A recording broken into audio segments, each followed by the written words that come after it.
Chapter 14. The iniquity of the people brings a curse upon the land. Coriantumr engages in warfare against Gilead, then Lib, and then Shiz. Blood and carnage cover the land.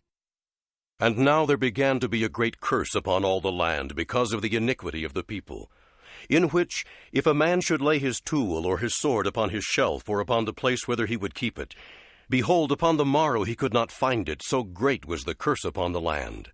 Wherefore every man did cleave unto that which was his own with his hands, and would not borrow, neither would he lend.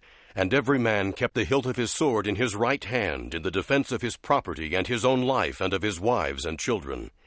And now after the space of 2 years, and after the death of Shared, behold, there arose the brother of Shared, and he gave battle unto Coriantumr, in which Coriantumr did beat him, and did pursue him to the wilderness of Achish. And it came to pass that the brother of Shared did give battle unto him in the wilderness of Achish, and the battle became exceedingly sore, and many thousands fell by the sword.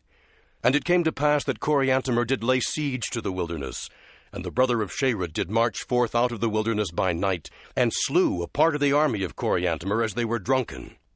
And he came forth to the land of Mormon, and placed himself upon the throne of Coriantumr.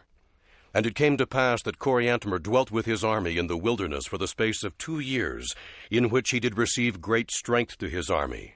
Now the brother of Shared, whose name was Gilead, also received great strength to his army because of secret combinations. And it came to pass that his high priest murdered him as he sat upon his throne.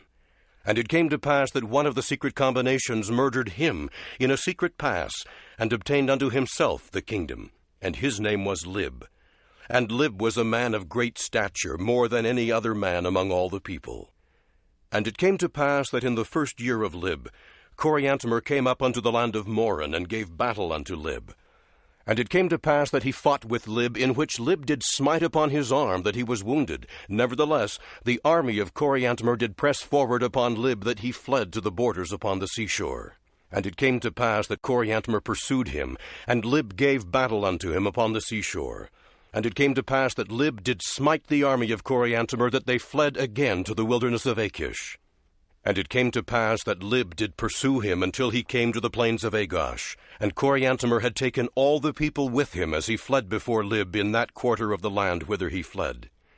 And when he had come to the plains of Agash, he gave battle unto Lib, and he smote upon him until he died. Nevertheless, the brother of Lib did come against Coriantumr in the stead thereof, and the battle became exceedingly sore, in the which Coriantumr fled again before the army of the brother of Lib. Now the name of the brother of Lib was called Shiz.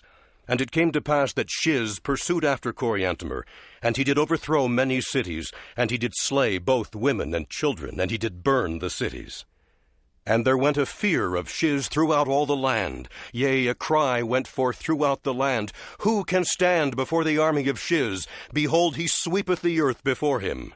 And it came to pass that the people began to flock together in armies throughout all the face of the land. And they were divided, and a part of them fled to the army of Shiz, and a part of them fled to the army of Coriantumr. And so great and lasting had been the war, and so long had been the scene of bloodshed and carnage, that the whole face of the land was covered with the bodies of the dead.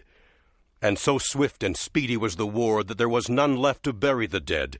But they did march forth, from the shedding of blood to the shedding of blood, leaving the bodies of both men, women, and children strewn upon the face of the land, to become a prey to the worms of the flesh.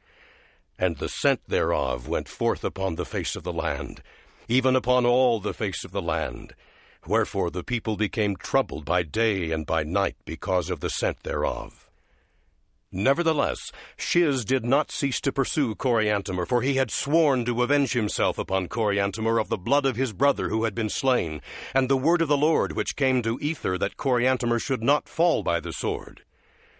And thus we see that the Lord did visit them in the fullness of his wrath, and their wickedness and abominations had prepared a way for their everlasting destruction.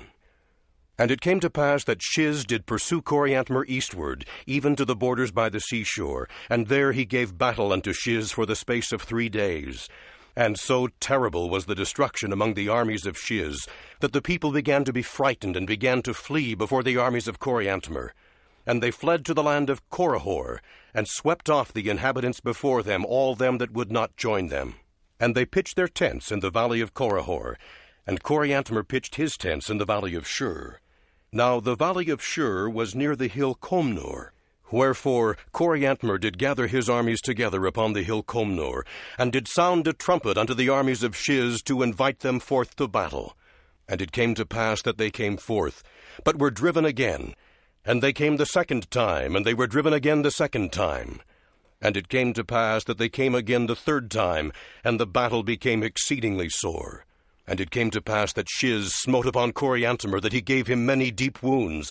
And Coriantumr, having lost his blood, fainted, and was carried away as though he were dead. Now the loss of men, women, and children on both sides was so great, that Shiz commanded his people that they should not pursue the armies of Coriantumr. Wherefore they returned to their camp.